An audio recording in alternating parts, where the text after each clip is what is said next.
This is my first video journal for Learning Unit Run for MassComm 2460, Mass Media, and American Popular Culture. In regards to what we covered on the 19th, last Thursday, the part that I found most interesting in terms of relating to the readings was kind of set definitions for arguably the three most important words of this class: ideology, social, what social means, not society, and popular culture.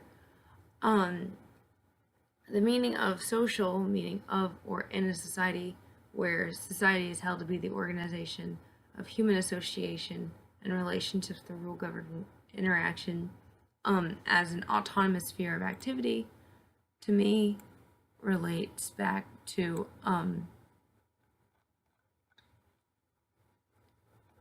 considering with Marx and Engels' ruling class and ruling ideals, where they say that the class, which is the ruling material force of society, is at the same time its ruling intellectual force. Essentially meaning that if it has material production at its disposal, then the ruling class can also control what type of material, and in that sense, control the media.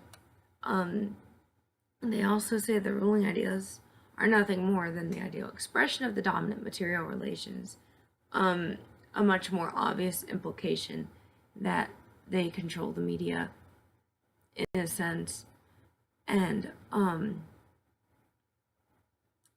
the ideas are meant to reinforce people being in power. And that also relates into the definition of popular culture, which is here meant to be widespread and common public texts, the meanings and practices produced by popular audiences. As a political category, the popular is a site of power and struggle over meaning, and the popular transgresses the boundaries of cultural power. When you look at that, obviously it relates a lot to the struggles of the bourgeoisie and the proletariat, and that was also covered in class, but a third class was introduced by Mr. Robinson, the lumpen proletariat, which is the unorganized and unpolitical lower orders of society who are not interested in cultural advancement. That's a Google definition of it in terms of relating it to modern society, or I guess society in this moment. Robinson referred to it as lawmakers making up the bourgeoisie, the law enforcement as the proletariat, and then criminals as the lumpen proletariat. And I don't know exactly if I would agree with that comparison, mostly because it puts people into either one or three categories. I guess you could say that people implicitly become law enforcement when they promote social norms and things like that as some form of law to keep people in line, and the criminals will be the ones who defer from it.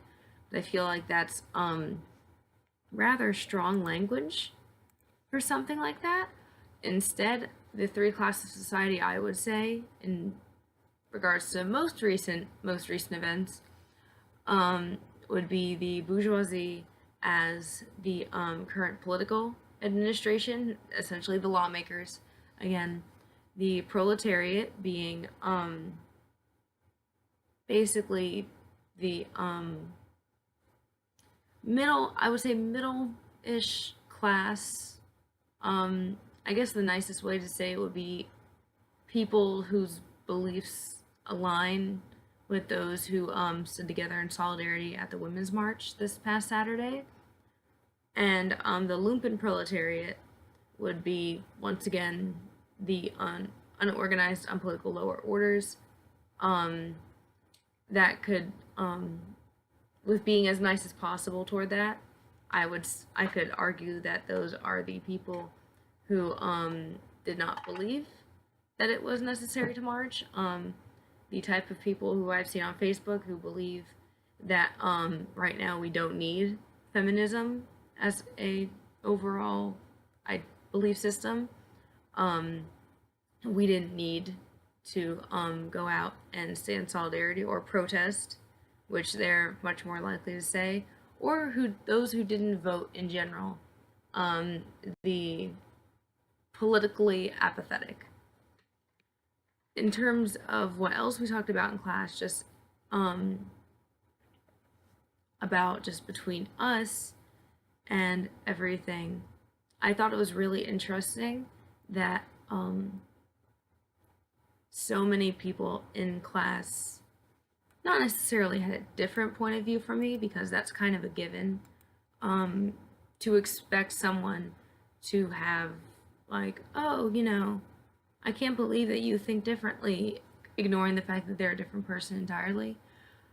Um, I thought it was actually really interesting how many people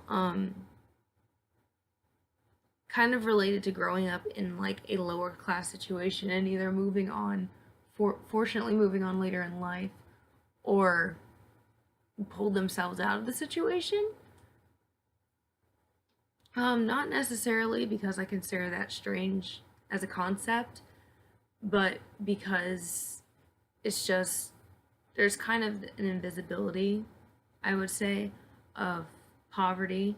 And so a lot of people, as staying on trend with things, you can't, becomes easier and cheaper.